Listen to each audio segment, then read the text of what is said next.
Don in London, hello. My video for March 10th, all about recovery from addiction to either substance or behaviour. My addictive substance, alcohol. My behaviour could be equally addictive around people, places and things. And simply living one day at a time in recovery, and happy to an extent this morning. A good night's sleep. Most things manageable, and all is well in my world, or just about, as best it can be.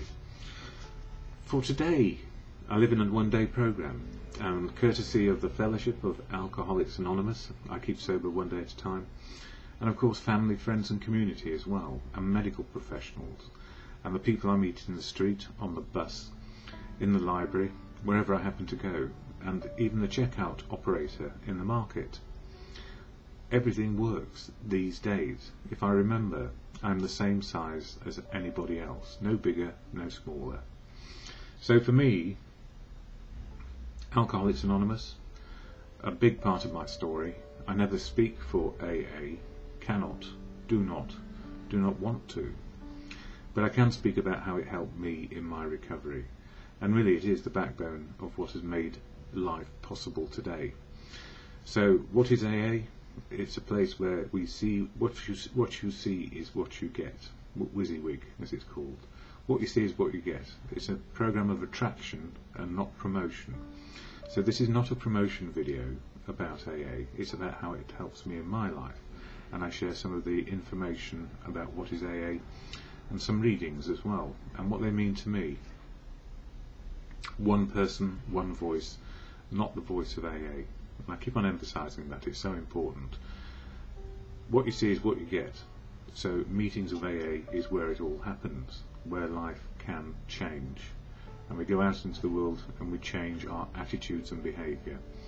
And something wonderful happens. We just don't need to pick up a drink, whether it's working well or working awfully just that day. Everything can change, that's it. So what is AA? I'll read the AA preamble, shared at every meeting. Again, what you see is what you get. Some people happy, some people sad, some people angry, some people one day sober or 30 years sober. You never know. It's just what you see on the day. So AA.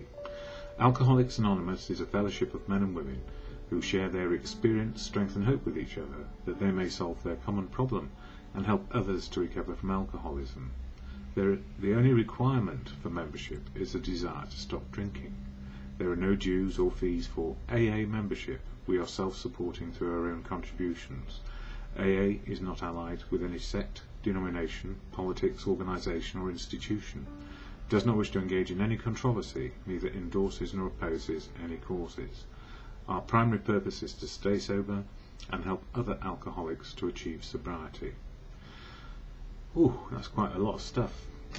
In essence, we can just turn up at any meeting of AA, sit there, listen, feel better for it, or even feel worse for it, but it's allowed us to feel something today. So what is AA? It's an emotional and spiritual program of recovery for one day. So if we know what our feelings are, and they match the experience we're having, that is, our feelings are equal to the experience we're having today, rather than outside that range of, and not in the extreme, unless it's an extreme situation, then we probably are having a day as it's meant to be. And what is spiritual? Well, it's the ability to cope with what's going on. All things are spiritual, all life is spiritual, but it's the quality of our spiritual experience, for me, which counts most.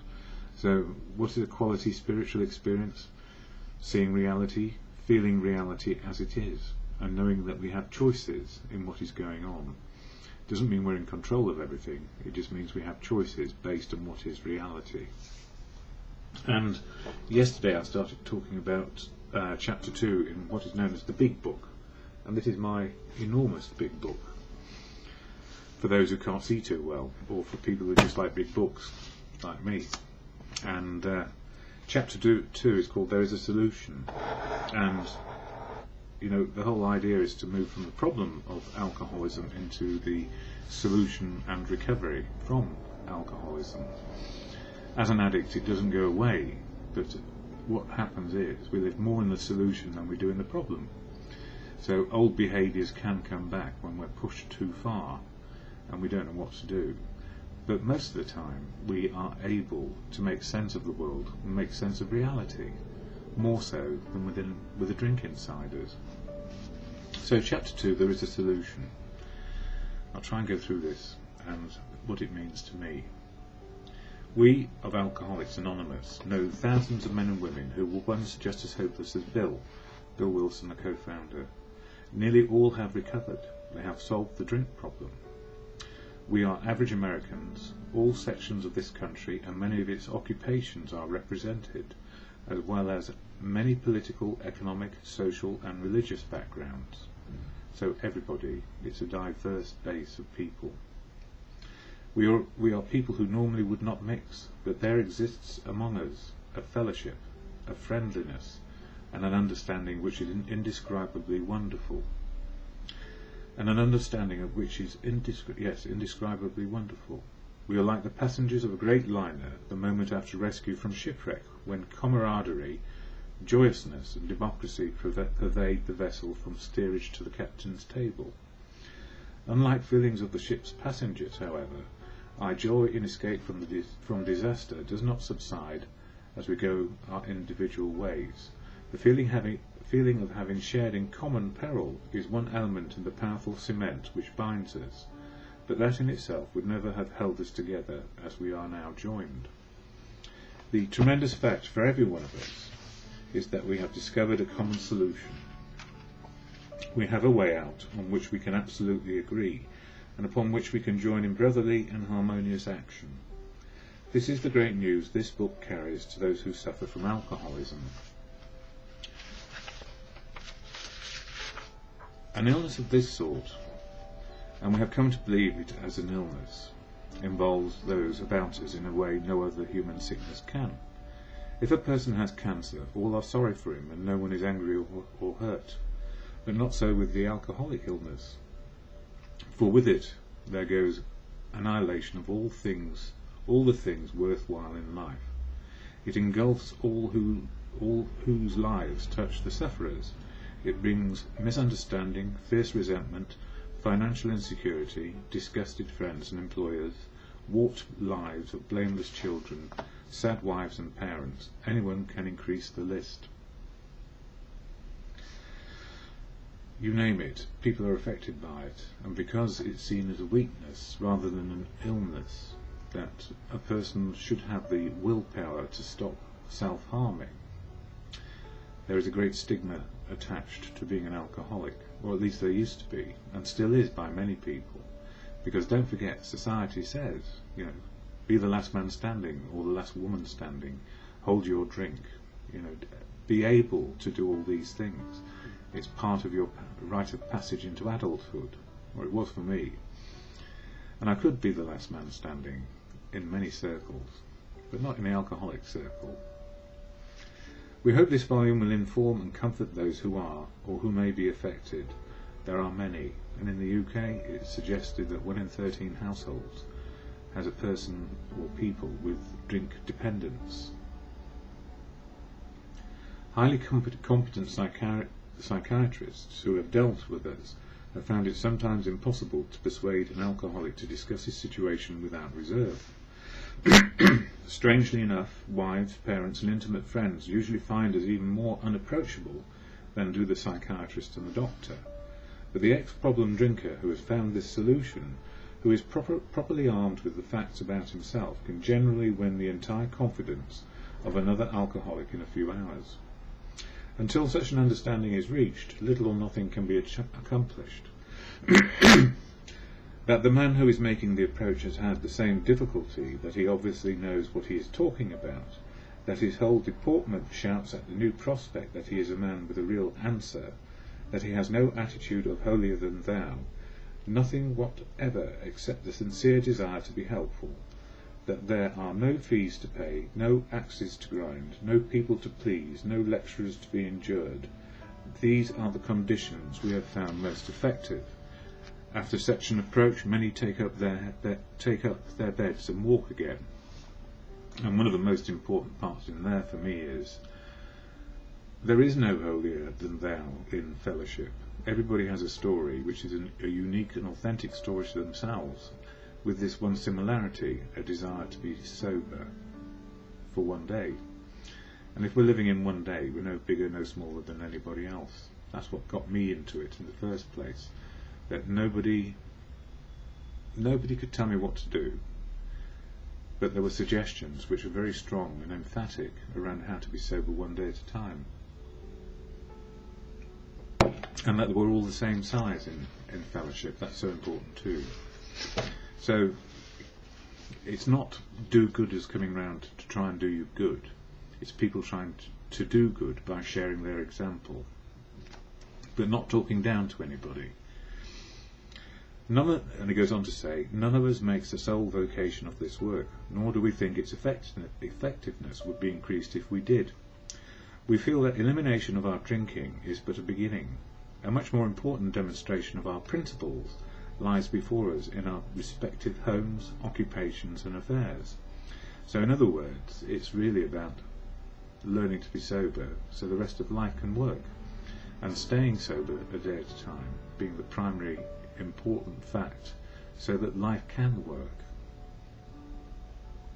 All of us spend much of our spare time in the sort of effort which we are going to describe. A few are fortunate enough to be so situated that they can give nearly all their time to the work. I go a fair amount of time over. I don't know if I should give it. I just enjoy sharing experience, strength and hope. So I suppose it is giving, but it doesn't feel like giving. It just feels like sharing. If we keep on the way we are going, there is little doubt that much good will result, but the surface of the problem would hardly be scratched. Those of us who live in large cities are overcome by the reflection that close by, hundreds are dropping into oblivion every day. Many could recover if they had the opportunity we have enjoyed. How then shall we present that which has been so freely given to us? We have concluded to publish an anonymous volume setting forth the problem as we see it. We shall bring to the task our combined experience and knowledge. This should suggest a useful program for anyone concerned with a drinking problem. Of necessity, there will have to be discussion of matters medical, psychiatric, social and religious. We are aware that these matters are, from their very nature, controversial. Nothing would please us so much as to write a book which could contain no basis for contention or argument. So it will be argumentative and contentious and controversial. We shall do our utmost to achieve that ideal, that is, just share a message. Most of us sense that real tolerance of other people's shortcomings and viewpoints, and a respect for their opinions and our attitudes, which make us more useful to others. Our very lives as ex-problem drinkers depend upon our constant thought of others and how we may help meet their needs. So it's not about being right and having the only way. It's about sharing what has worked for us. And for every story there is another story of unique, authentic take on recovery. So one of those will actually be our story somewhere along the line, or so similar that we can actually take wisdom from it. You may have already asked yourself, why is it that all of us become so very ill from drinking? Doubtless you are curious to discover how and why, in the face of expert opinion to the contrary, we have recovered from a hopeless condition of mind and body. If you're an alcoholic who wants to get over it, you may already be asking, what do I have to do? It is the purpose of this book to answer such questions specifically. We shall tell you what we have done, but before going into a detailed discussion, it may be well to summarize some points as we have seen them. How many times people have said to us, I can take it or leave it alone. Why can't he? That is in relation to drink. Why don't you drink like a gentleman or quit? That fellow can't handle his liquor. Why don't you try beer and wine? Lay off the hard stuff. His willpower must be weak. He could stop if he wanted to. She's such a sweet girl. I think he should stop. For her sake. The doctor told him that if he had ever drank again it would kill him. but there he is, all lit up again. So why is it we can't stop? Now these are commonplace observations on drinking which we hear all the time. Back of them is a world of ignorance and misunderstanding. And quite honestly, ignorance and misunderstanding, when somebody is ignorant of something, in the broadest sense, it means they just don't know. And if there are misunderstandings, it's because other people don't have the malady or the addiction. We see that these expressions refer to people whose reactions are very different from ours. Moderate drinkers have little trouble in giving up liquor entirely if they have good reason for it. They can take it or leave it alone. Then we have a certain type of hard drinker. He may have a habit badly enough to gradually impair him physically and mentally. It may cause him to die a few years before his time.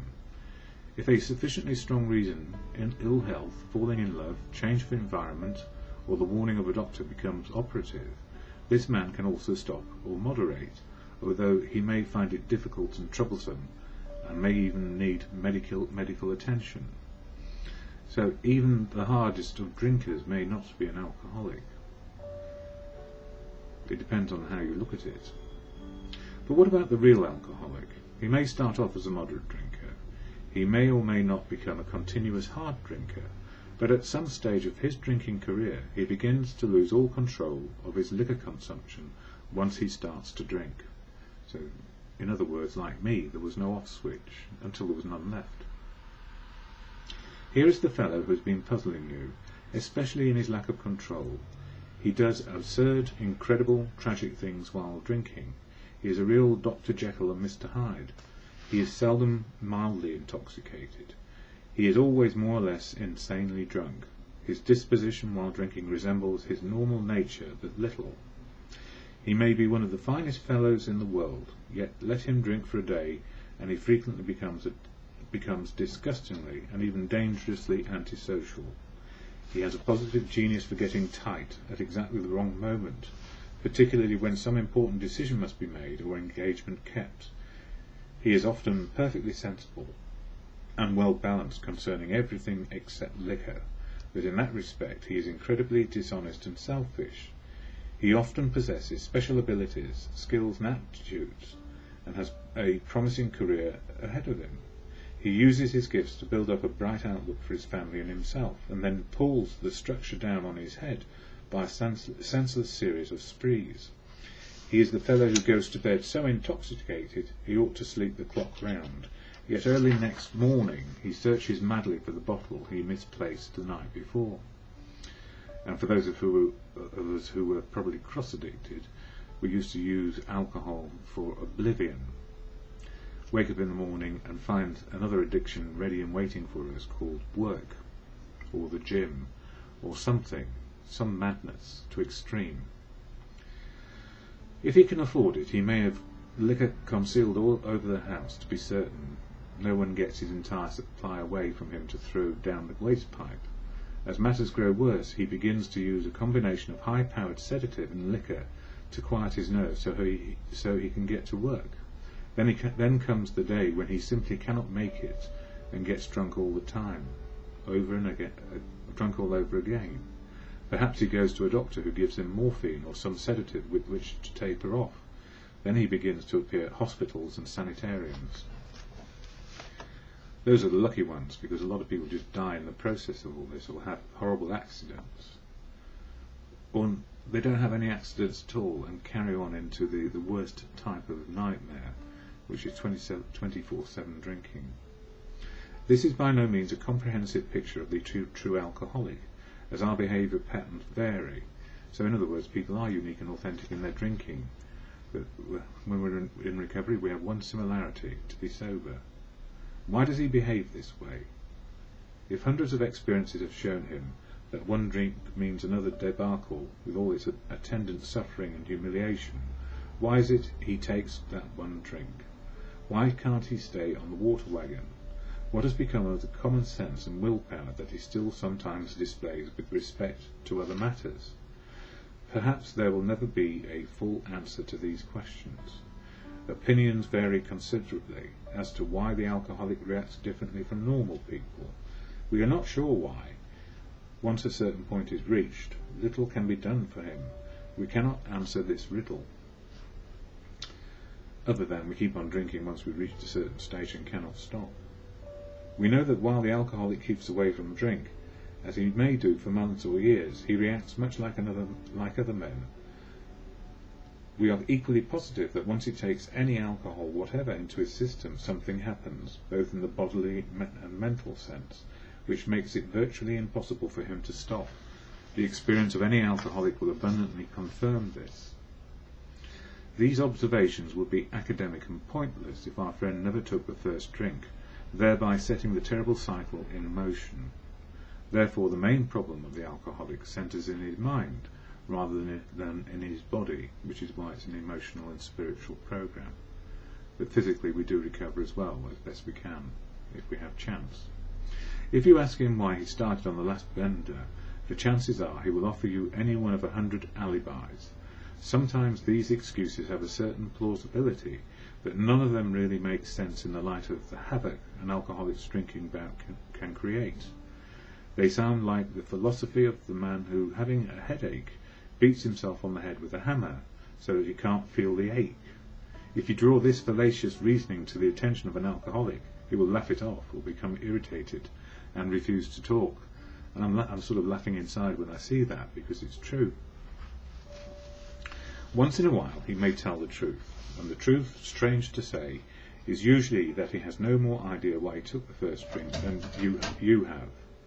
Some drinkers have excuses with which they are satisfied part of the time, but in their hearts they really do not know why they do it. Once this malady has a real hold, they are baffled a lot. There is the obsession that somehow, someday, they will beat the game, but they often suspect they are down for the count. How true this is, few realize. In a vague way, their families and friends sense that these drinkers are abnormal, but everybody hopefully awaits the day when the sufferer will rouse himself from his lethargy and assert his power of will. The tragic truth is that if the man be a real alcoholic, the happy day may not arrive. He has lost control. At a certain point in the drinking of every alcoholic, he passes into a state where the most powerful desire to stop drinking is of absolutely no avail. This tragic situation has already arrived in practically every case long before it is suspected. The fact is, most alcoholics, for reasons yet obscure, have lost the power of choice in drink, and it is the power of choice which is restored when we stop drinking. Our so-called willpower becomes practically non-existent. We are unable at certain times to bring into our consciousness with sufficient force the memory of the suffering and humiliation of even a week or a month ago. We are without defence against the first drink. The almost certain consequences that follow taking even a glass of beer do not crowd into the mind to deter us. If these thoughts occur, they are hazy and readily supplanted with the old threadbare idea that this time we shall handle ourselves like other people. There is complete failure of the kind of defence that keeps one from putting his hand on a hot stove. So if you're allergic to peanuts, you don't eat peanuts, but if you're allergic to alcohol and you can't stop, you persist. The alcoholic may say to himself in the most casual way, "It won't burn me this time, so here's now," or "so here's how." Or perhaps he doesn't think at all. How often have some of us begun to drink in this nonchalant way, and after the third or fourth, pounded on the bar and said to ourselves, "For God's sake, how did I ever get started again?" Only to have that thought supplanted by, "Well, I'll stop with the sixth drink," or "What's the use anyhow?" And that is what happens. When this sort of thing is fully established in an individual with alcoholic tendencies, he has probably placed himself beyond human aid, and unless locked up may die or go permanently insane. These stark and ugly facts have been confirmed by legions of alcoholics throughout history, but for the grace of God there would have been thousands more convincing demonstrations. So many want to stop but cannot. There is a solution.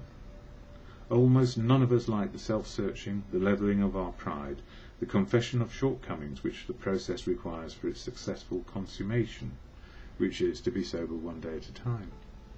But we saw that it really worked in others, and we had come to believe in the hopelessness and futility of life as we have been living it.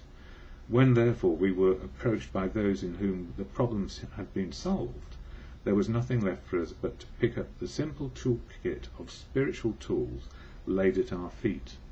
We have found much of heaven, and we have been rocketed into the fourth dimension of existence which we had not even dreamed. So we have found much of heaven, and we have been rocketed into a fourth dimension of existence of which we had not even dreamed.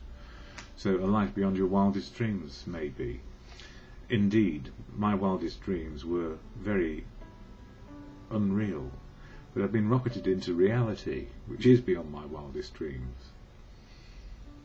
It's whatever it is for each person, is what I'm saying. Continuing, the great fact is just this, and nothing less, that we have had deep and effective spiritual experiences. And for me, spiritual is the ability to cope with now, and it's a bit of a shocker to the system that I can deal with reality and cope with reality on a day-by-day basis, with support and help in fellowship. Yes, and effective spiritual experiences which have revolutionized our whole attitude toward life, toward our fellows, and towards God's universe, or simply the universe, nature and providence, as we choose to believe, and where our faith resides. The central fact of our lives today is the absolute certainty that our Creator, or nature, providence and the universe, has entered into our hearts and lives in a way which is indeed miraculous. He has commenced to accomplish those things for us which we could never do by ourselves, and that starts with fellowship for me. If you are seriously alcoholic, as we were, we believe there is no middle of the road solution. We were in a position where life was becoming impossible, and we had passed into a region from which there is no return, through human aid. We had but two alternatives. One was to go to the bitter end, blotting out the consciousness of our intolerable situation as best we could, and the other to accept spiritual help. This we did because we honestly wanted to, and were willing to make the effort. A certain American businessman had ability, good sense and high character. For several years he floundered from one sanitarium to another. He had consulted the best-known American psychiatrists. Then he had gone to Europe, placing himself in the care of the celebrated physician, the psychiatrist Dr. Jung, who prescribed for him. Though experience had made him sceptical, he finished his treatment with unusual confidence. His physical and mental condition were unusually good. Above all, he believed he had acquired such a profound knowledge of the inner workings of his mind and its hidden springs that relapse was unthinkable. Nevertheless, he was drunk in a short time. More baffling still, he could give himself no satisfactory explanation for his fall. So he turned to this doctor whom he admired and asked him point blank why he could not recover. He wished above all things to regain self-control. He seemed quite rational and well balanced with respect to other problems, yet he had no control whatever over alcohol. Why was this? He begged the doctor to tell him the whole truth, and he got it. In the doctor's judgment, he was utterly hopeless. He could never regain his position in society, and he would have to place himself under lock and key or hire a bodyguard if he expected to live long. That was the great physician's opinion. But this man still lives, and is a free man. He does not need a bodyguard, nor is he confined. He can go anywhere on this earth where other free men may go without disaster, provided he remains willing to maintain a certain simple attitude. Some of our alcoholic readers may think they can do without spiritual help. Let us tell you the rest of the conversation our friend had with his doctor. The doctor said, "You have the mind of a chronic alcoholic. I have never seen one single case recover where that state of mind existed to the extent that it does in you." Our friend felt as though the gates of hell had closed on him with a clang. He said to the doctor, "Is there no exception?" Yes, replied the doctor, there is. Exceptions to cases such as yours have been occurring since early times. Here and there, once in a while, alcoholics have had what they called a vital spiritual experience, or what are called vital spiritual experiences. To me, these occurrences are phenomena. They appear to be in the nature of huge emotional displacements and rearrangements. Ideas, emotions and attitudes which were once the guiding forces of the lives of these men are suddenly cast to one side, and a completely new set of conceptions and motives begin to dominate them. In fact, I've been trying to produce some such emotional rearrangement within you.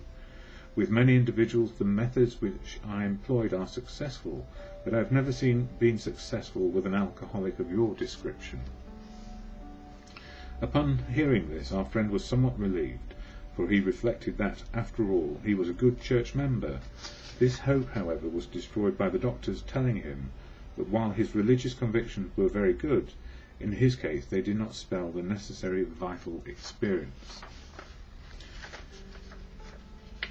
Here was a terrible dilemma in which our friend found himself when he had the extraordinary experience which, as we have already told you, made him a free man. We, in our turn, sought the same escape with all the desperation of a drowning man. What seemed at first a flimsy reed has proved to be the loving and powerful hand of God, or a higher power of your understanding. A new life has been given us, or, if you would prefer, a design for living that really works. And when they talk about that, it is a complete change in attitude and behaviour, from being in a problem to being in a solution.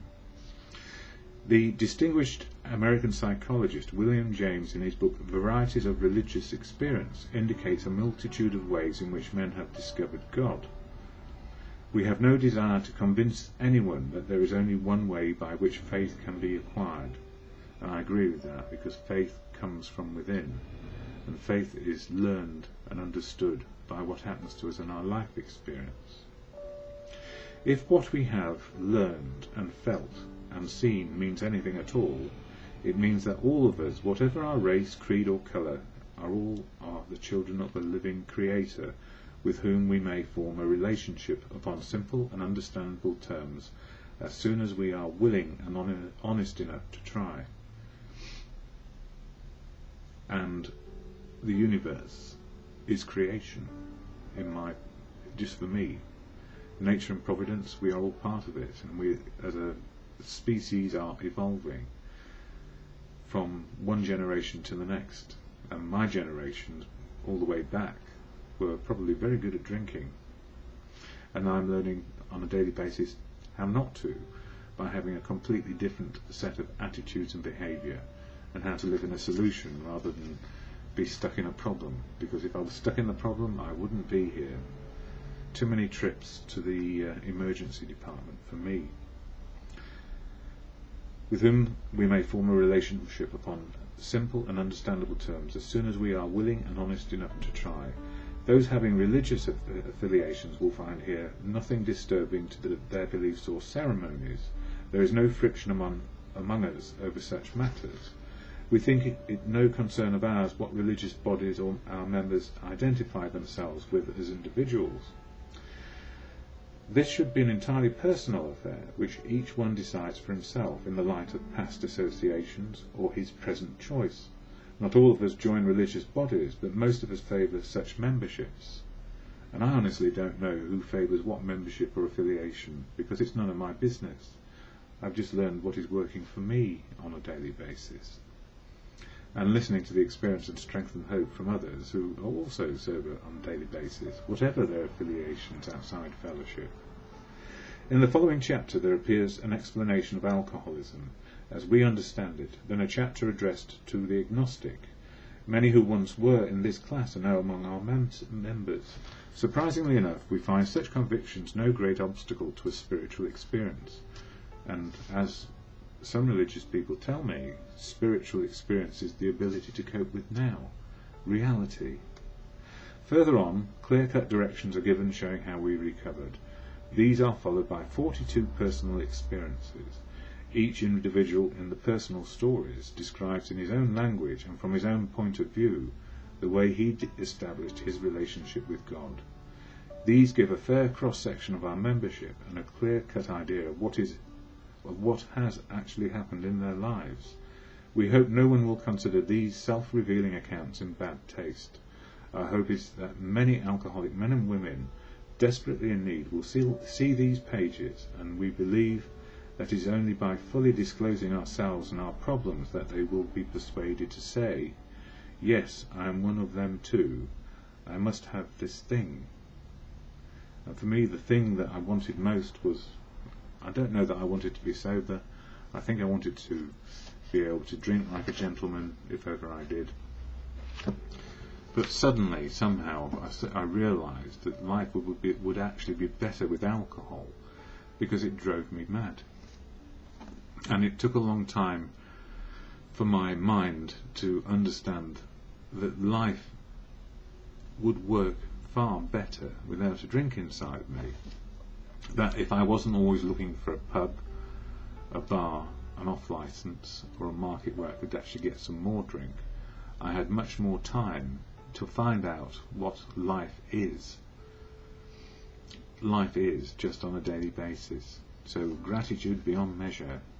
Somehow, in the mix of all of these things that we call life, and how frantic life is these days, I was able to stop and stand still enough just to say to myself, well, why don't I try and give it a go to be sober just for a day and see what happens next. And that was a few days ago. In fact, a long time ago. So, to God or good conscience, I always share the Serenity Prayer, and it's to the God of your understanding, or simply to the understanding that there is a higher power, some wisdom out there which we can draw upon, normally from people that we meet in fellowship, in my experience when it comes to being sober, and then the rest of the world when it comes to living life. So to God or good conscience, or a higher power, grant me the serenity to accept the things I cannot change, courage to change the things I can, and the wisdom to know the difference, for me, is just for today.